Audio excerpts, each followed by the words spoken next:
நீங்க ரெஸ்பாண்ட் திரும்ப பண்ண நாளைக்கு இந்த வீடியோ போடுங்க. அவர் நான் சொன்னதுக்கப்புறம் இந்த வீடியோ கீழே இந்த விஜய் பேச்சோட லிங்க் வந்து கீழே வேணா போட்டு விடுங்க. டவுட் பண்ணி பார்க்கணும் பார்க்கட்டும்.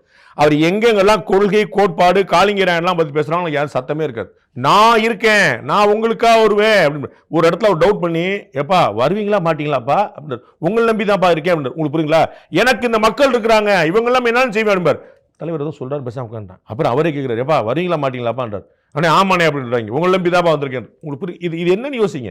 அவருடைய கூட்டத்துக்கு கொள்கை தெளிவெல்லாம் நீங்க எதிர்பார்க்க கூடாது.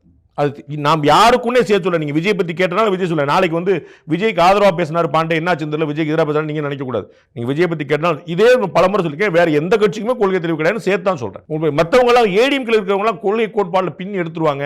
இவங்க மட்டும் இப்படின்னு சொல்ல. கொள்கைனா 4 பேர் தான். பாமக, நாம் தமிழர், பாஜக, கம்யூனிஸ்ட். இந்த 4 பேர் தான் ஐடியாலஜி பேசுவாங்க. நீங்க வந்து திரு வீரபாண்டியன்ட்டையோ கமெண்ட்ஸ் கல்ச்சர் இருக்கக்கூடிய மற்ற தலைவர்கள் நீங்க பேசுனீங்கன்னா கோட்பாடு கொள்கை பத்தி 10 விஷயம் பேசுவோம். நமக்கு கொஞ்சம் கன்ஃபியூசிங்கா இருக்கும். பாமக பேசுவாங்க, ஐயா பேசுவார். அதை நாம் தமிழர் எங்க அண்ணன் பேசுவாரு. பிஜேபி வந்து கேட்க வேண்டாம், நீங்க எல்லாருமே பேசுவாங்க. இங்க தான் பாலிசி அப்படின்னு ஒன்று இருக்கு, ஐடியாலஜின்னு ஒன்று இருக்கு. மற்றவங்கள்ட்ட ஒண்ணுமே கிடையாது.